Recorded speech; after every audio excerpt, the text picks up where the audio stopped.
আসসালামু আলাইকুম। সকলের উদ্দেশ্যে একটি সতর্কতা বার্তা। বর্তমান বাংলাদেশের ভয় এবং আতঙ্কের আরেক নাম হচ্ছে রাসেল ভাইপার। রাসেল ভাইপার এমন একটি বিদেশি প্রজাতির সাপ যেটি মূলত খুবই বিষাক্ত, খুবই ভয়ঙ্কর। এই সাপটি এখন বাংলাদেশের বিভিন্ন অঞ্চলে, বিভিন্ন এলাকায়, বিভিন্ন জায়গায় দেখা যাচ্ছে এবং পাওয়া যাচ্ছে।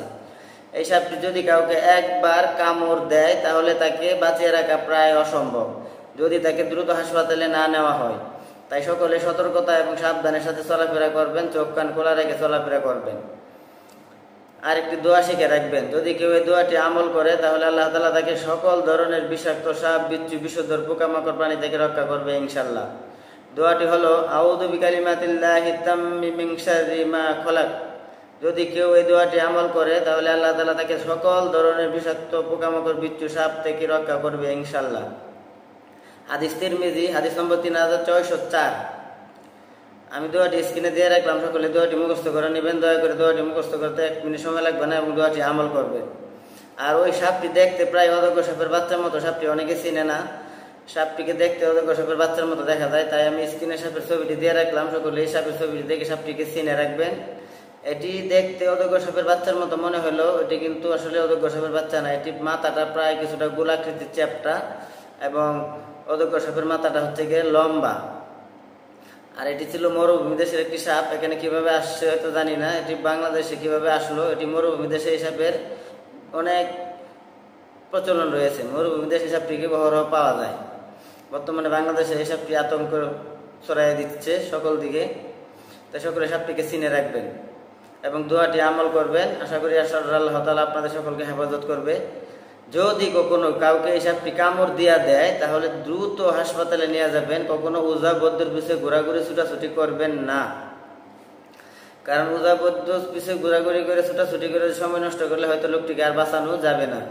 এখন অনেকে হয়তো বলবেন, ভাই ওঝা বৈদ্যের কাছে কি রুগী ভালো হয় না? সাপের রুগী ওঝা বৈদ্যরা ভালো করে না? না, ওঝা বৈদ্যরা কখনো বিষাক্ত সাপের বিষ নামাইতে পারে না। এতটুকু বিশ্বাস করেন, এতটুকু মনের মধ্যে গাইতে রাখেন। তাহলে বলবেন যে অনেক রুগী যে তার কাছে ভালো হয়। আসলে এখানে একটা কেরামতি আছে যে জ্বরে বক মরে আর ফকিরের কেরামতি বাড়ে। ব্যাপারটা হচ্ছে এইরকম যে বাংলাদেশের বেশিরভাগ সাপই হচ্ছে বিষ মুক্ত, আর অল্প কিছু সাপ আছে বিষাক্ত। তার মধ্যে আবার কিছু বিষাক্ত সাপ মানুষের শরীরে কামড় দিল, যে বিষ আছে বিষ মানুষের কোনো ক্ষতি করে না। আর কিছু সাপ আছে যার বিষ আসলে মারাত্মক, মানুষকে মৃত্যু পর্যন্ত নিয়ে যায় যদি চিকিৎসা করতে না পারে। দেখবেন অনেক সময় ওঝা বৈদ্যের কাছে কিন্তু মানুষ মারা যায়।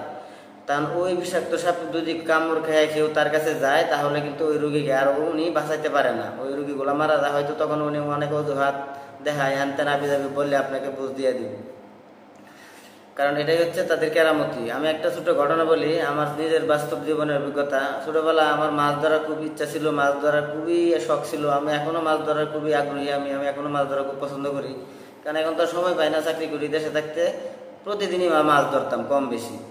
কার্তিক মাসে যখন বিলের পানি, নদীর পানি একবারে শুকায় যায়, মানে টান দিয়ে একবার নিচের দিক চলে যায়, তখন জমিতে পানি থাকে 1-1.5 ফিট বা হাঁটু সমান এতটুকু। তখনকার আমরা হাত দিয়ে এরকম হাত দিয়া মাছ ধরতাম।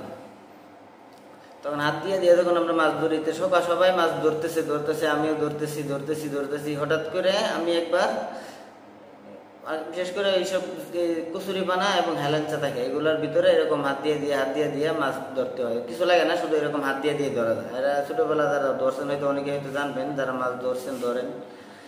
তো এইভাবে ধরতেছিলাম।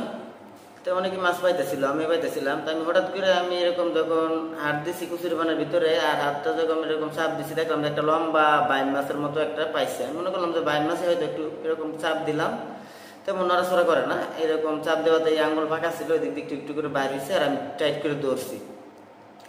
তো ধরার পরে আমার কাছে মনে হলো যে ওই একটা বাইন মাছ হবো, আর না হয় এটা 2 হাতে 2টা মাছ এরকম হবো। যে মাঝখানে তো কি তেমন বোঝা যাচ্ছে না, মনে করি 2 হাতে হয়তো 2টা মাছ ধরে ফেলছি, আর একটা বড় বাইন মাছ ধরছি এরকম। তো যেই নাকি আমি এটা পানির উপরে নিয়ে আইছি, দেখি যে আমার এক হাতে হচ্ছে গিয়ে লেজ, আর এক হাতে হচ্ছে পেট, সাপের মাথাটা ছিল বাইরে। তো পানির উপরে আনার সাথে সাথে করছে কি, ওই আমার আঙ্গুলে টুস করে সবল বসাই দিছে, মানে একবারে বসাই দিছে। তো এমন ভাবে বসাইছে, একবারে কামড় দিয়ে একটা রক্ত বের করে লেছে অনেক। মানে আমি তো সাপটা চিনছি, যেহেতু আমি গ্রামের ছেলে, সাপ চিনি। ওটা ছিল একটা ধুরা সাপ। তো দৌড়া সাপে কামড় দিলে কিছু হয় না আমি জানি, কিন্তু জ্বালাপোড়া করছিল অনেকক্ষণ, কিন্তু আমি কাউকে বলিও নাই যে আমার দৌড়া সাপে কামড় দিচ্ছে, আমি কারোর কাছে বলিও নাই। কিন্তু আমি কতক্ষণ সহ্য করছি, ঠিক হয়ে গেছে। তখন যদি আমি এই সহ্য না করতাম, আমার সাপটা না চিনতাম আর চিল্লাপাল্লা করতাম আমার সাপ কামড় দিচ্ছে, ওখানে দুই অজ্ঞানে পড়ে যেতাম, তাহলে কি হইতো, দৌড়াদৌড়ি করে হয়তো উজাবৈদ্যের কাছে নিয়ে যেত। আর কিছুক্ষণ পরে আমার জ্ঞান এমনি ফিরাইতো। তো ওনার কাছে নিয়ে যাওয়ার পরে ওনারা হয়তো একটু মনে করেন যে ওই পানি ছিটাই আবি দাবি দিত, দিলে তারা আমার জ্ঞান ফিরাইতো আর ক্রেডিট ওনারা পেয়ে যেত যে রোগী ভালো করে দিচ্ছে, সাপে কাটা রোগী ভালো হয়ে গেছে। মূলত আসলে এই রোগী কিছু করা লাগে না, এই এমনি ভালো হয়ে যায়। এগুলা ভয়েতে মানুষ আতঙ্ক হয়ে যায়, ভয়েতেই অনেকে জ্ঞান হারায় ফেলে, এই হচ্ছে কাহিনী। তো এই ভিডিওটি সকলের কাছে অনুরোধ রইল, সকলে শেয়ার করবেন, শেয়ার করে ভিডিওটি সকলের কাছে প্রচার করে দিবেন, সকলে জানার জন্য সকলের কাছে অনুরোধ রইল। যারা ভিডিওটি দেখছেন একটা করে শেয়ার করবেন, সবার কাছে অনুরোধ।